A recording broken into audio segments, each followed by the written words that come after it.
How do you do? We're about to unfold the story of the son of Frankenstein. This one is probably just as bad as his father. Good morning, son. Well, hello. My son, you have inherited the fortune of the Frankensteins. I trust you will not inherit their fate. By heaven, I think you're a worse fiend than your father. What are you going to do about it? There's a monster afoot and you know it. Well, we've warned you. You've been warned. Welcome back to Frankenstein Minute, the podcast that dissects the Universal Frankenstein film series minute by minute. I'm Thom Lang.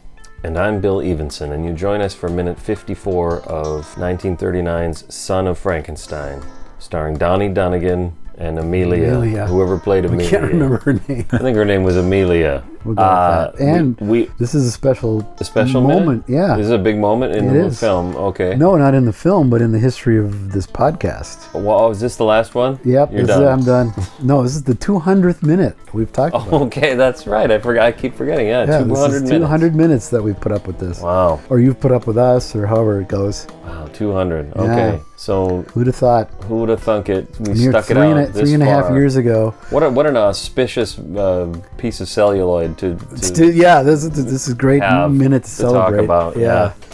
It's our double length. Jeff, you should know this is probably going to be a triple length 200 minute spectacular. Yep. We got special guests coming up. No, we don't have any special guests. I thought about it. Yeah. And you just never did anything about it. Well, we don't have anything. The thing is, you can celebrate 200 episodes. You can celebrate. We must be coming up on 3 years. 4. Right? Yeah, right. 4 years. That's how that works, isn't it? Yeah.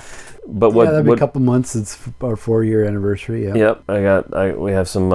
We got hiring a mariachi band. We're gonna have a buffet set out. Yep. Catered. Flying in all sorts of celebrities here into Belong Dead Studios. We're flying in some caviar and champagne. We found Amelia's granddaughter. She's coming in. We got Donnie coming in. Donnie is going to be carted in. He's going to be wheeled in. Bela Lugosi's granddaughter. We have her come in. It's just going to be a free-for-all. It is Bela Lugosi's granddaughter now. That's running Lugosi Enterprises, yeah. Oh, okay. Yeah. But I mean, the appearances or whatever. Yes. Like I saw they're doing one of those monster conventions. Yep. And did you see that? Did we talk about this? Kirk Hammett is going to interview perennial favorite Sarah Karloff. Yep. Born during the production of the film Son of Frankenstein. Yes. Ron Chaney? That's Lon's grandson, I believe. Or as the late Gilbert Gottfried referred to him, the Chinese Lon Chaney.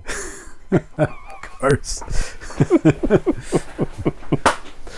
Thus proving that Gilbert can get away with those kind of jokes. That's right. I don't know that I'm really pulling it off. No. So that'll happen. That's probably already happened. Yeah, it's already gone. You already missed it. Yep. All right. Pay attention. This section here is reminiscent of the sequence in The Meaning of Life, where Eric Idle is leading us through the streets of London. Nearly there now. Follow me. Okay, yeah, right. And this is nowhere near as charming or funny as that's true. That's a whole This thing. is ridiculous. Have you seen the Making of the Meaning of Life documentary where the guy says he told him that should play over the credits? Yes, and I agree with him. Yeah, it makes a lot of sense. They should even cut that together that way just to see what it would be like. You're talking about Julian Doyle, yeah. Yeah. Is he like the... He's been with them since, I think, Life of Brian. Okay. Doing stuff with them on and off, editing and things like that. But yeah, he was the editor, and yeah, he begged Terry Jones to move that sequence with the woman cleaning up, and she does the poem with the racist, at least I don't work for Jews. And then Cleese takes the bucket of vomit and dumps it on her head, and Idle leads us through. And there's if you watch the extras on the Blu-ray, there's extra footage of him. It goes on a lot longer,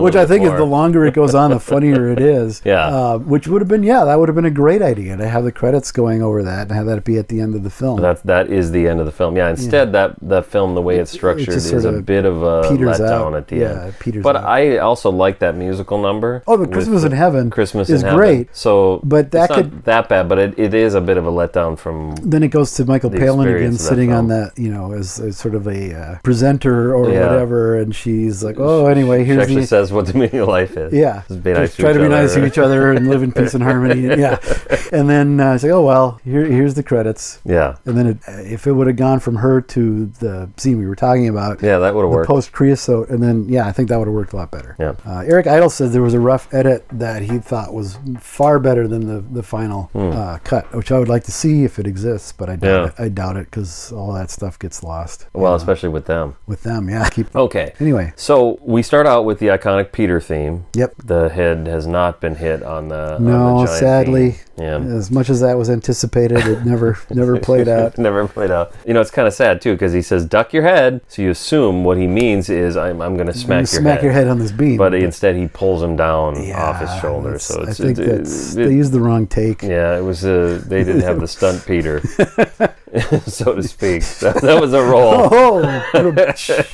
It is a nice trip through the sets here, and what we get is we get a really great angle after that. Fine, but there could be a series of quicker dissolve from one to the other. Cut this in half easily. Okay. Because it's awkward. Here we are. We're almost there. I'm trying to pad this out and make it look interesting, and it's just not quite working. Okay, but...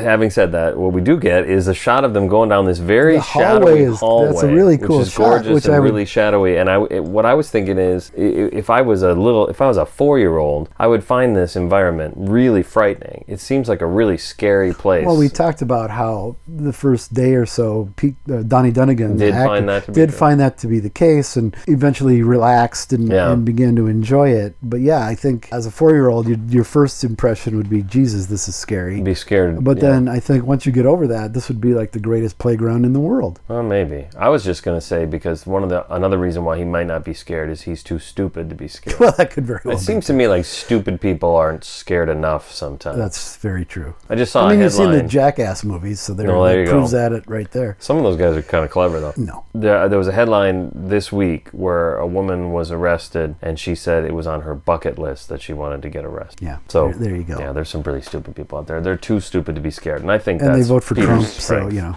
Amelia follows along behind. We finally get to the room. Yep. And what's his face? Wolf says, almost there, or whatever he says. And then she follows behind. She's carrying Peter's gun. And she's carrying she doesn't shoot him. What the hell? She's carrying it by the barrel. Yeah. She's got the barrel on her palm, and she's using it like a cane to get up the stairs, which is pretty great. She doesn't blow her hand off. That'd be pretty hilarious. That'd be pretty funny, Might too. be a little distracting, but okay. So That'd then be a little subplot. we sit on the bed, Yep. and Peter picks up his stuffed llama. What is this fucking I think thing? it's a dog. Looks like it might be but a dog. He's Starts quote, beating on it. playing with it like he's never played with a toy He's before never in his seen life. this. Yeah, he doesn't know what's going on. Doesn't know how to play with a dog toy because he just looks move like, your hands around. Yeah, Quit fucking Jesus Christ. They're so. It's kind of like if somebody handed me a football, I'd probably do the same thing. All right. Yeah. Know how to play with this thing. And that's Peter with anything. Basically, yeah. Except his picture book, which he knows to give to any passing giants. Well, later we'll see that he doesn't discern between a train and a boat. We'll see that. Okay. I don't even know what that is. You'll just wait. Okay. All right. It's a ways off. All right. So they sit down in the bed and they have that talk. Now, Peter, when a man and a woman love each other very much, tell me about the elephants and the tigers and that giant. Right. Person in charge of the subtitles informs us that Peter evidently says, well, really, Daddy, there weren't any elephants and tigers, but it's not quite what he says. Yeah, that's the only defense I can make here is that you do get the impression that he's saying something about like that, sort of. Close. More or less, that's the idea of what he's trying to say. But it's not English. No, that one's the most egregious in my opinion. Exactly. This is what I'm saying. I'm going to just take their word for it. I just make believe that. Yeah. That's discernible enough. Yep. And then it's back to the dog. Yep. Back to the wiping his hands off on the dog or whatever the fuck he's doing. He's got shit on his hands. Just wiping it off. And what about that giant? And the dumbest line in the entire movie. Okay. What giant? Yeah. What jant? What jint? What jan? What chat? Whatever he says. Yep. A giant come in here woke me up. It was a jump. He was a nice jump. What jump? Oh, he's a nice jump. Giant jump. Jump. So what I have only here, the one that you've been talking about for the last minute and a half, you dumb fuck. Well, what I have here giant? is I wrote think it would be fun to run a newspaper. I wrote what giant? And I just wrote for Christ's sake. Exactly. It's bad news. That's just that line. stupid. Yeah, that's awful. That's painful. It's just stupid. Yeah. The one I wrote, the one you've only mentioned 3 or 4 times in the last 45 seconds, you frizzy-haired dope. You were like talking about it all the way up the stairs. Yeah. And then the Jane came down. Did I tell you about the Jane? The Jano? June? June? Then Wolf says, the one you gave your storybook to, you stupid twat. Yeah. So it's a storybook, not a picture book. So as we've established, a picture book is pictures of your mama taken by your papa a long time ago. I think we can agree on that. You can agree on that. Okay. This is a storybook. And the story, I'm going to just guess, is Jack the Giant Killer. We see the cover of it, and it's not. Oh, okay. so you're Actually, saying there are some holes in my theory. Actually, I think up there with the sideshow figures, the Son of Frankenstein one. He has comes with that book. It comes with it? Yeah. Is it right here? Like right... It should be on that top shelf there somewhere. I see the brain. Oh, Is it you're right right. down It's the corner fairy right there? tales. Yeah, right there. So The picture, it it could be a looks like picture it's of Cinderella. Jack. Yeah, it kind of looks like Cinderella. And inside it says Aschenputtel. There was a rich man. My goodness, it they really- actually made a book. I wonder if they just found like an There old... was a rich man whose wife lay sick, and when she felt her end, this is a long... That's a long story. That'll be a bonus episode of Bill reading 1 inch fairy tales. 1 inch by half-inch page of fairy tales. Bill reads fairy tales. Join at the that'll be our next bonus level. Yeah, $3 Our level. tiers. At the $3 level, Bill reads fairy tales And poorly. Peter is almost disappointed. He's real. Yeah. What a dumb line reading. The line reading is bad. Why do you not say, cut? Okay, Peter, here's the thing, or Donnie, or whatever, however the hell you are. Here's how you say that. Well, it is in keeping with what giant, though. If you accept that you're going to leave in the line, what giant, then you've established that Peter doesn't think it's a big deal. I think it's supposed to be dismissive, but it like, doesn't. he's real. Doesn't I don't give a really- shit. it I was talking doesn't- about the effants. It doesn't come off that way, though. Well, nothing comes off. Yeah. Here's the problem I'm having with this particular session of recordings that we're doing for whatever this thing is, Frankenstein. Whatever. After spending so long anticipating how badly this was going to go, it's as bad as I thought it would be. Watching it and talking about it and thinking about it, Yeah. it's poor. This part is kind of poor. Kind of poor. And so, I really like this movie. I still really like it. I get that. But I'm on the edge. Maybe you can push me over the push you ledge, over, and we can yeah. just start doing ghosts next week. Hey, I'm all for it because like I said a while back, I watched it again and actually really enjoyed it. Maybe it's just because Ghost? it wasn't this film, wasn't Son of Frankenstein, so I enjoyed Ghost. My opinion much of more. Ghost is that it does sort of usher in this different style of Oh, certainly, film. it's the beginning of the '40s cycle. Yeah. Even more so than the Wolfman more so or than- this. Mm-hmm. Yeah. No, yeah. Where it's I'm gonna sneeze. Hang on. Oh. Whoop. Nope. Nope. Not gonna happen. There it There we is. go. All right. Oh, we went in the red zone for that one. Woo. Yep. That people will They're blowing out their maybe earbuds all blow out over their across the country. earbuds all across the world. Whole world. The In the Netherlands, they're Bless you. No, Gesundheit. yes. As people are saying across as they Europe. want to say.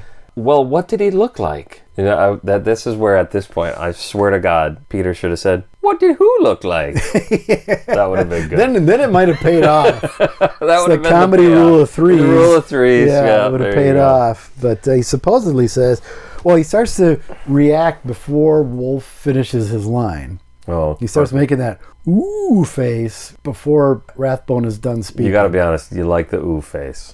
Ooh. That's stupid. It's Yeah, terrible. terrible. He was a great big man with a hairy coat on. So is this why he has a hairy coat on? Is this just so that we can identify him? Peter established his, yeah. Because you the do Chekhov things like thing all that. over Like again. I was watching Ocean's 11 the other day. Which one? The only one. The one that has The George actual- Clooney and Brad Pitt in it. Oh, because You like the other one better? Better, but yeah. You like it better?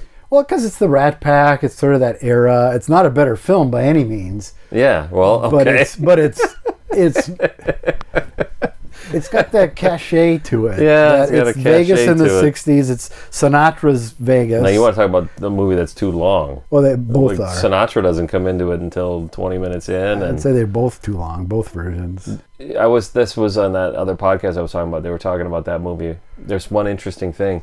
At that time that they made that, 59, 60, Sammy Davis Jr. was not allowed to be in the same casino as the other guys because they Yeah. were segregated. Yep.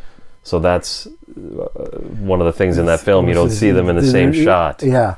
Yep. That's kind of disgusting to think Yeah, about. he All could, right. he could perform in the casinos, but he couldn't stay there and he couldn't gamble there. Peter does a spot-on impression of Bela Lugosi in Frankenstein Meets the Wolfman 4 years Well, before wait a minute. Lugosi does it. Here's my thing. Before you get to that, this is good. That's a good segue. But I just super quick. Why doesn't Wolf shit his pants at hairy coat on? Yeah. He's a great big man with a hairy coat on. And you're like, oh, He doesn't do anything. He doesn't react at all. So then he says, and he walked like this. Oh, also, why doesn't Peter mention his green skin? yeah, see? That's Yeah, why I think that's it's why- not green. Yeah. Okay. Nobody in the entire length of this series mentions that he's green. And you Okay. think somebody would if he was. He's brought into court as a defendant, for fuck's sake. In front of everybody. And nobody says, well, there's this big green guy sitting there. No. So you know that comic book version of the Son of Frankenstein? Yeah. I noticed something this last time looking at it. Not only is the monster green, Igor's green. Yeah, he is. So that's kind of weird. All right. Okay, so you're saying Peter does an impression of Bela Lugosi in Frankenstein Meets the Wolfman. So it is my contention that this is precisely what he is not doing. So that's really interesting. Donnie puts his hands straight down, straight out, and But he's down. got those stiff, He's stiff. but Karloff doesn't walk like that, ever. With his fingers splayed out and arms stiff and lumbering. Well, he must. Why does Donnie think he does? But do you ever see him, Karloff, having done that before? Yeah, he's very stiff when he first arises and comes in the room backwards. He's Okay, a but very Peter stiff guy. wasn't there to see that, and he doesn't walk like that again. That doesn't make any sense. He doesn't what walk the hell like- are he you doesn't talking walk about? like that. Of course Peter wasn't there. What difference does that make? So he never saw him walk He like walks that. like that. When? Other than that scene, when? So you're saying He walks with, he's got sort of a lumbering gait, but his There you go. legs and arms aren't stick straight. well, they should be. This is the way it should be played. Well, then it's the Just way because Karloff can't be bothered. that fucker. It's fascinating. So, first of all, the monster doesn't walk like that. He walks. It's nice to see that at least he doesn't put his arms outstretched, because that's Lugosi and Frankenstein meets Yeah. Wolfman. That's the problem. Right. Because that's what people think Frankenstein does. Is he puts his arms straight out. Like like Lugosi in that film, Lugosi and- or like the Mummy. Mummy oftentimes does stuff like that. The Mummy is more like He's got one burned arm, one and the burned other one arm sticking out. in yeah. a sling, and yeah. Wolf's eyes light up. It's pretty funny to look at Rathbone's face. He just his eyes get all big when he does the walk. Not when he describes the a big giant guy, big giant with a hairy green coat. skin, a hairy coat on, Flat and, head, big electrodes on his neck. What? A What are you dot talking- on his dot on his cheek. Scar. What do you? Obvious I don't know what you're burn talking about, damage. son.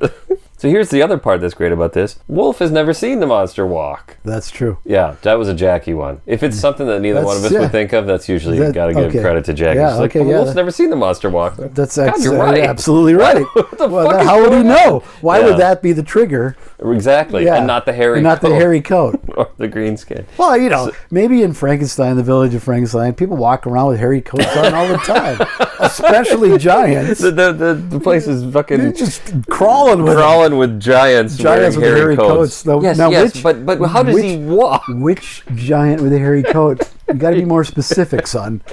Oh, Because Lord. there's 3 of them outside right now, wandering around on the estate. Yep. The Monsters theme plays when he does it too. It's pretty cool. Yeah, I like that a lot. Yeah, it's fun. You like the score a lot. Yeah. You said you liked it more than Bride. Yeah. If I have to today. rank, they're totally different things. They work differently, in my opinion. Yeah, but I do okay. think it's better. Yeah, I do like it better. I think as a listen, just generally, it's better. Bride's just doing something different. Like it's doing a lot. It's almost working too hard. This score's not working too hard. Tune in next week Well, it to is. see the score working way too hard. I guess. Okay. It's all right. trying to make. No, this is perfect. This is actually perfect. It's trying to make a lot of dull footage exciting, so why are you doing that in Bride? You don't need to do that in Bride. So that's why I say it's working too hard. The movie would be fine with no score. Why is it working so hard? It's not working so hard. It's just part of that sort of. I don't know. It's got a harp in it, man. It's the harp. The harp is let's just fucking say. All right, let's be honest. Let's call a harp a harp. You're a harpist. Oh, wait, I'm no, that's not right. Harpist, yeah. Because if you're a harpist, you play the harp. So what would be? I'm more of a harpo than a harpist. Well, I mean, who doesn't love harpo except when he plays the harp? Except when he plays the harp and he turns into this dramatic Mr. figure. Serious, Mr. Serious. Arthur Marx, or Adolf Marx. Adolf. The Adolf part comes out when he plays the Adolf harp. comes. And now another Wagner. Wait, no. Yeah. So the Monsters theme is a great. You don't like the Monsters theme? No. I don't dislike this score. Yeah. But like when I listen to Bride, I know what's happening in the film. That's and maybe it's there's just because lots of I'm things way more because actually stuff happens in the film. Are you putting chew in your mouth? Or Yeah, what? no, that's a Listerine. Oh yeah, I use those too.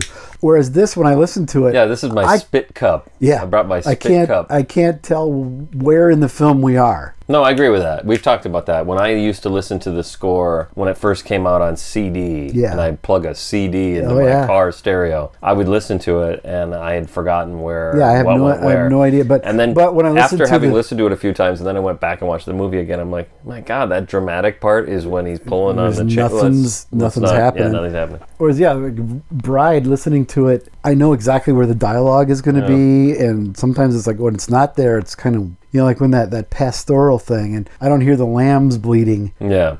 It's I just think it's harp in that part again. Yes. I just think it's a more cohesive score because it's a more cohesive film. It might be a more cohesive score. I'll concede that. Because it wasn't done under desperation like this was. And we know for a fact that it was because I think Salter or Skinner talks about one of them writing while the other one slept, and then the one would score it while the other on this one on this one. No, Waxman had all the time in the world on Bride. His Whale had carte blanche. Apparently Lee did too, whether the head office said so or not. He took it. When you said Waxman had all the time in the world in Bride, no, that joke just doesn't work. Well, I thought he put that in On Her Majesty's Secret Service. That's my joke. Oh, okay. We have all the time. Yeah. In the world. They actually used that in a later James Bond movie. I think maybe the one that just came out. The line? The music. Oh, the music. And the line. Oh, really? Yeah. So they're trying to evoke that original when film. They were better films? Okay. Hey, you know what? I wouldn't agree that they were better films. I think they're about the same. Okay. They're not great then. None of them are great. The greatest one might be Casino Royale from 2000 whatever. 67? Peter Sellers? I knew you were going to say that. So I said 2000. Yes, 2067. Mm-hmm. Okay. All right. Amelia is, again, an idiot because she just thinks it's hilarious. Oh, what an imagination. Yeah, this is... Shut your fucking hole. What I love about it is that Wolf forgot that Amelia existed. I think so, yeah. That's pretty See ya, great. Son. Oh, yes. Oh, Jesus, yeah. See you later, son. Not see you later, Amelia. Yeah. Him getting up and running like that, and then her saying that, and then him like remembering that. Oh yeah, someone else is in the room. Somebody better. And for that matter, Peter. Really, he's just going. But then he says that, "See you later, son," and then he runs out the door. Yeah. And it's pretty funny. It's like a comedy run. He's like kind of, his arms are all. Yeah, he's all frantic. You did jazz hands. It's kind of like that. I mean, I'm exaggerating, but it is sort of that arms flailing. Max Sennett took over direction for a few minutes. There you go. Yeah, for a few seconds. Well, I think a few minutes on the set translates to a few seconds. That's how that works. That makes sense. In film. Yeah. So he was like, he took the actor aside. He took Brath bonus aside. So here's what we need to do. Lee's not giving you shit, so here's what you do. You run like a screaming jackass woman running from a mouse in a sitcom. Okay. All right. Follow us on do the Patreon. Continue to do the Patreon. Continue to do that. Keep that going, because that'll keep it popular. Because that forces us to do bonus content too. Yeah, it's true.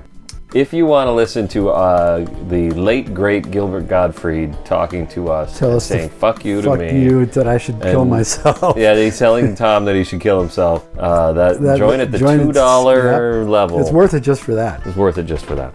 Franken Minute, no. Patreon.com/Frankenstein Minute.